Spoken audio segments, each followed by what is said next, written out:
Hello guys, मैं सुरेश कुमार आपका स्वागत करता हूं एजुकेशनल स्टडी पॉइंट आई में।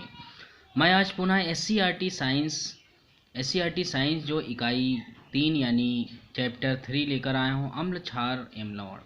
यह है क्लास 7 विज्ञान कक्षा 7 में हम S C R T science को श्रृंखला चला रहे हैं, उसमें आपका स्वागत है।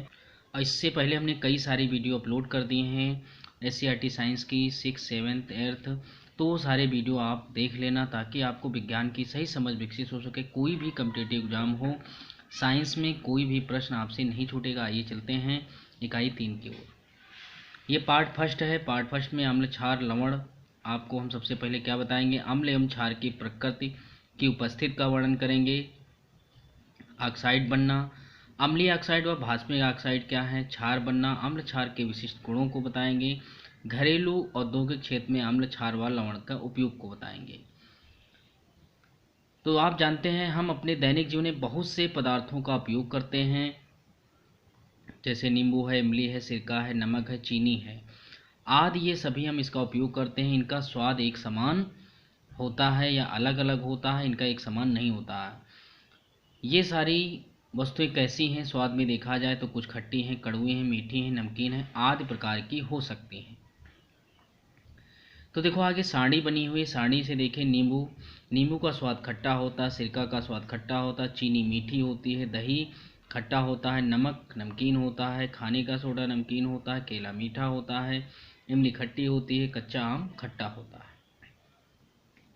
तो ये स्वाद किसके कारण होता है, ये सारी जानकारी हम आप आज पता करेंगे। आइए चलते हैं। आपने देखेंगे कि इनमें कुछ पदार्थों का स्वाद खट्टा है, कुछ का कड़वा है, कुछ का मीठा है, जबकि कुछ का जो है नमकीन है। आइए इस पर हम चर्चा करते हैं। भोज पदार्थों का स्वाद खट्टा क्यों है, आखिर खट्टा क्यों होता है, इसकी जानकारी आज हम पता करते हैं। तो अम्ल क्या है, सबसे पहले अम्ल को समझते हैं। उपयुक्त सारणी में नींबू, सिरका, दही, इमली, कच्चा आम आदि पदार्थ का स्वाद खट्टा था। ये खट्टापन कहाँ से आया है, किसकी उपस्थिति के कारण है या किस यौगिक के कारण है, तो वो यौगिक कौन है, वो यौगिक है अम्ल यानी एसिड। जितनी भी वस्तुएं खट्टी होती हैं स्वाद में, वो सभी कैसी होती हैं, उनमें अम्ल यानी एसिड की उपस्थिति होती है। एसिड शब्द का लैटिन भाषा में एसियर बना होता है, जिसका अर्थ होता है खट्टा। वह पदार्थ जो स्वाद में खट्टे होते हैं अम्ल कहा जाता है। भोज पदार्थों में पाए जाने वाले अम्ल प्राकृतिक या कार्बनिक अम्ल कहलाते हैं, और ये अम्ल क्षीण प्रकृति के होते हैं, मतलब दुर्बल होते हैं, इतने प्रबल नहीं होते हैं। तालिका में आपने देखा था ये सारे दुर्बल अम्ल थे। तो आप देख रहे हैं नींबू का रस खट्टा होता, साइटिक अम्ल, संतरे का रस साइटिक अम्ल, सिरका जो है एसिटिक अम्ल, और दही जो होता है लैक्टिक अम्ल, इमली या कच्चे आम में टार्टिक अम्ल। इससे भी कई बार प्रश्न पूछे गए हैं कि नींबू के रस में कौन सा अम्ल होता है, ये ऑप्शन दे दिए गए। तो आप सही तरीके से सारी चीज़ें पढ़ लीजिए। संतरे में साइट्रिक अम्ल, संतरे और नींबू समान होते हैं इसलिए साइट्रिक अम्ल हो जाएगा। सिरका आप जानते हैं एसिटिक अम्ल होता है। दूध से जितनी भी चीज़ें होती हैं वो लैक्ट से होती हैं, जैसे लैक्टिक अम्ल। अगर जो एंजाइम होगा तो लैक्टेज होगा, अगर शर्करा होगी तो लैक्टोज होगी, और दूध की शुद्धता नापनी तो लैक्टोमीटर से, तो यानी लैक्टो से ही होते हैं। और इमली कच्चा आम जो है टार्ट्रिक अम्ल होता है। तो इस प्रकार आप सारी बातें समझ लेंगे। इससे पहले हमने कई सारे वीडियो अपलोड कर लिए, हमारे चैनल पर जाकर विजिट कर लेना। चैनल को ये सब्सक्राइब नहीं किया तो सब्सक्राइब कर लेना, लाइक शेयर कमेंट अवश्य करना। आगे चलते हैं। तो आपने देखा भोज पदार्थों में दुर्बल अम्ल होते हैं, कुछ अम्ल प्रबल होते हैं, मजबूत होते हैं, जो त्वचा पर क्या जाते हैं जला देते हैं, उस पर बुरी तरह से जला देते हैं। इन्हें हम खनिज अम्ल या प्रबल अम्ल कहते हैं, जैसे सल्फ्यूरिक अम्ल है, हाइड्रोक्लोरिक अम्ल है, नाइट्रिक अम्ल है। इनकी प्रबल प्रकृति के कारण इन्हें हाथ से छूना या चखना मुंह से बहुत ही हानिकारक है। ऐसे अम्ल जिनमें पानी की मात्रा अधिक होती है तथा अम्ल की मात्रा कम होती है तन अम्ल कहलाते हैं। तन मतलब जो पतले होते हैं, यानी पानी की मात्रा जिसमें अधिक हो, उन्हें तन अम्ल कहते हैं। जिन अम्लों में पानी की मात्रा बहुत कम होती है, किनमें, तन अम्ल में। और सांद्र अम्ल कौन कहलाते हैं, जिनमें पानी की मात्रा बहुत कम होती है, सांद्र अम्ल कहलाते हैं। सांद्र अम्ल मतलब गाढ़े होते हैं। सांद्र अम्लों को पानी की मात्रा बढ़ाकर इन्हें तन में बदला जा सकता है। अम्ल को तन बनाते समय विशेष ध्यान रखना चाहिए कि पहले पात्र में पानी लेकर फिर धीरे धीरे उसमें अम्ल मिलाना चाहिए। ये नहीं कि अम्ल में पानी अगर जो मिला रहे हैं और तनु बना रहे हैं तो उसकी छींटें अगर जो आएंगी तो चेहरे पर पड़ सकती हैं, जो नुकसानदायक है। कभी भी अम्ल में पानी नहीं डालना चाहिए, ऐसा करने से अम्ल जलने की संभावना अधिक रहती है, अम्ल से जलने की संभावना बढ़ जाती है। प्रबल अम्ल यदि त्वचा से जल जाए तो उसे तुरंत पानी से अधिक धोना चाहिए, अधिक पानी से धोना चाहिए, ताकि प्रबल जो अम्ल होता है उसके प्रभाव को क्या किया जा सके, निष्क्रिय किया जा सके। अम्ल प्रभाव को निष्क्रिय कर देता है, इसलिए हमें पानी से छिड़काव करना चाहिए। क्रियाकलाप समझते हैं। क्षार क्या है?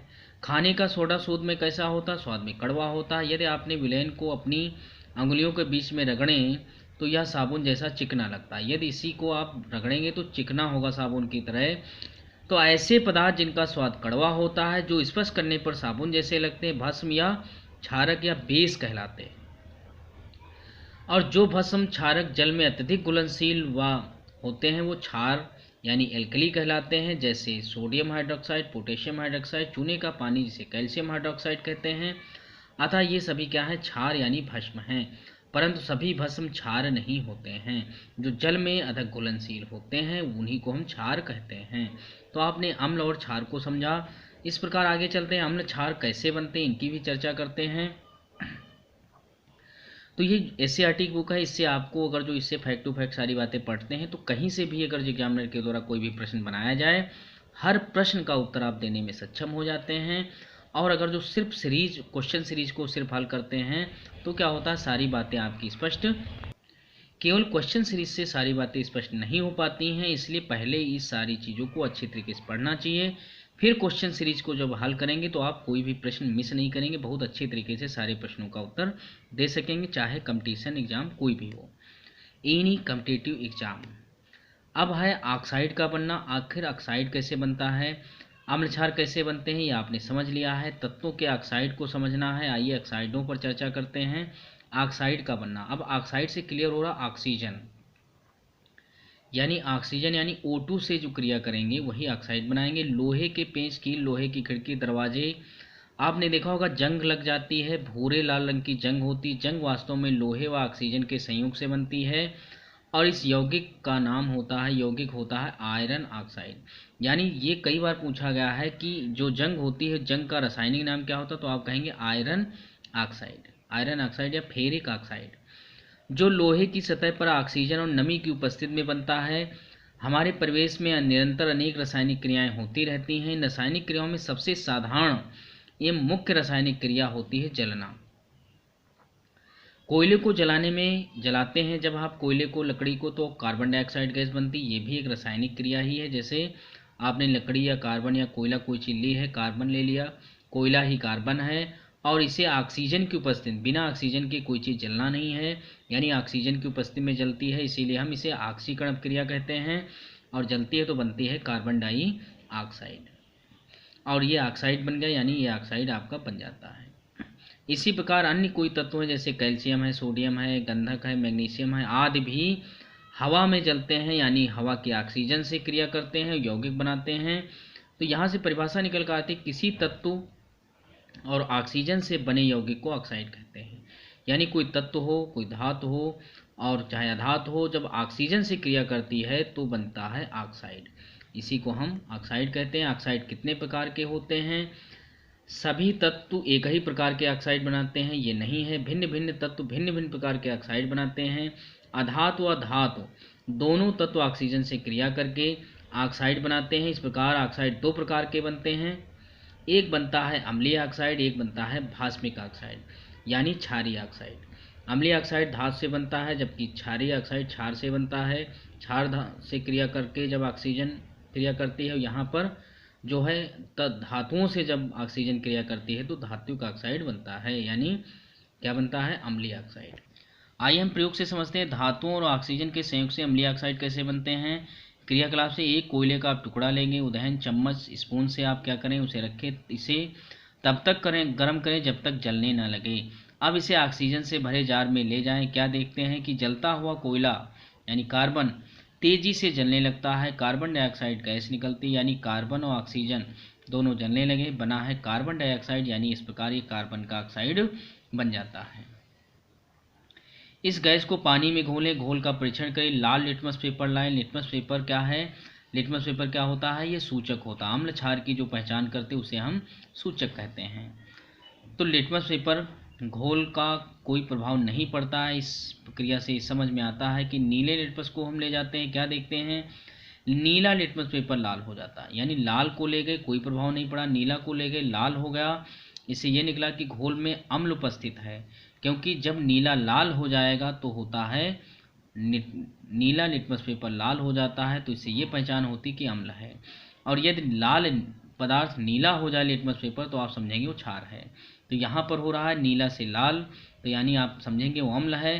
कार्बन डाइऑक्साइड पानी में घुलकर कार्बोक्सिलिक अम्ल बनाया है। देखो CO2 और जल मिलकर बनाते हैं कार्बोनिक अम्ल H2CO3, यानी एक प्रकार का अम्ल है। इस प्रकार अम्ल जो है, अम्ल का निर्माण होता है। कार्बन के अतिरिक्त अन्य धातुएं जैसे गंधक, फास्फोरस आदि भी ऑक्सीजन से संयुक्त करके अपने अपने ऑक्साइड बनाती हैं, पानी में घुलकर अम्ल बनाती हैं। जैसे गंधक जो बनाता है गंधक का अम्ल, जिसे सल्फ्यूरिक अम्ल कहते हैं, फास्फोरिक अम्ल बनाता है। इसी प्रकार देखिए अधातुएं ऑक्सीजन से क्रिया करके ऑक्साइड बनाती हैं और एसिटिक ऑक्साइड कहलाते हैं, जो पानी में घुलकर अम्ल बनाती हैं। मैग्नीशियम का एक तार आप लेके जलती मोमबत्ती में जलाइए और मैग्नीशियम के तार को रोशनी के साथ जलता सफ़ेद रंग की राख प्राप्त हुई। देखो ये मैग्नीशियम को हमने जलाया है। मैग्नीशियम क्या है? एक धातु है और इसकी राख को कटोरी में एकत्र करके एकत्र करते हैं। ये राख क्या है? यही है मैग्नीशियम ऑक्साइड। देखो ये मैग्नीशियम है, ये ऑक्सीजन है, ऑक्सीजन के साथ ये धातु क्रिया करके उसी का ऑक्साइड बना लेगी तो मैग्नीशियम का ऑक्साइड बन जाता है। आपको हमने बता दिया है चाहे जो भी हो, जो भी धातुएं या तत्व ऑक्सीजन से क्रिया करते हैं तो उसी का ऑक्साइड बना लेती हैं। अब आप परखनली में आधे भाग तक पानी भरिए, थोड़ी मात्रा में मैग्नीशियम ऑक्साइड का घोल लीजिए और परीक्षण करिए। लाल लिटमस पेपर डालिए, क्या होता? लाल लिटमस पेपर डालने पर लिटमस पेपर का रंग नीला हो जाता है। नीले लिटमस पेपर के साथ भी करें तो लिटमस पेपर का रंग में कोई परिवर्तन नहीं होता है। लिटमस पेपर को नीला हो जाना यह स्पष्ट करता है कि मैग्नीशियम ऑक्साइड के पानी में घोलने पर मैग्नीशियम हाइड्रोक्साइड बनता है। इस प्रकार क्षार रूप से प्राप्त होते लाल लिटमस पेपर नीला हो जाता है, यानी यहाँ पर क्षार प्राप्त हुआ है। वहाँ पर इससे पहले हमने थोड़ा शायद गलत बोल दिया था, सॉरी। और यहाँ पर हम ये कहेंगे कि धातुएं जब क्रिया करती हैं ऑक्सीजन से तो बनता है क्षार, और जब अधातुएं क्रिया करती हैं तो बनता है अम्ल। तो यहाँ पर जब धातुएं क्रिया करेंगी तो क्षार बनेगा, ठीक है, यहाँ पर सुधार लेना। और आगे हम चलते हैं क्रियाकलाप आगे समझते हैं। आगे आप चलेंगे तो आप देखेंगे सोडियम का टुकड़ा फिल्टर पेपर आप लेंगे तो सोडियम जब ऑक्सीजन से क्रिया करेगी, सोडियम एक धातु है, धातु से क्रिया करके सोडियम ऑक्साइड बनाती है और ऑक्साइड जब जल में घोला जाता है तो बनता है क्षार। तो यानी जितनी भी धातुएं हैं वो जब ऑक्सीजन से क्रिया करती हैं उसी धातु का ऑक्साइड बनाती हैं, जल में घोला जाता है तो बनता है क्या? क्षार बनता है। जितनी भी धातुएं, चाहे पोटेशियम हो, कैल्शियम, जिंक, तांबा, कोई भी हो, ऑक्सीजन से क्रिया करेंगे तो उसी का ऑक्साइड बनेगा और जब जल के साथ घोला जाएगा तो उसी से बनेगा क्या? उसी से बनेगा अम्ल, ठीक है। तो आगे चलते हैं। तो धातुओं और ऑक्सीजन के संयोग से क्षारीय ऑक्साइड यानी बेसिक ऑक्साइड बनते हैं। अम्ल क्षार की पहचान, तो आपने देखा धातुएं जब ऑक्सीजन से संयोग करके तो क्षारीय ऑक्साइड यानी बेसिक ऑक्साइड बनते हैं, यहाँ से ये निष्कर्ष निकला। अब है अम्ल और क्षार की पहचान। अम्ल और क्षार की पहचान, इसको हम आगे वीडियो में आपको बनाएंगे। तब तक आप यहाँ तक आपने वीडियो को देखा उसके लिए धन्यवाद। इसको आप बार बार देख लेना, एक बार 2 बार, ताकि आप इस पाठ को, इससे संबंधित कोई भी प्रश्न पूछे जाएं आप आसानी से हल कर सकें। और इससे बहुत सारे प्रश्न पूछे भी जाते हैं। यहाँ तक वीडियो देखा उसके लिए धन्यवाद। नमस्कार।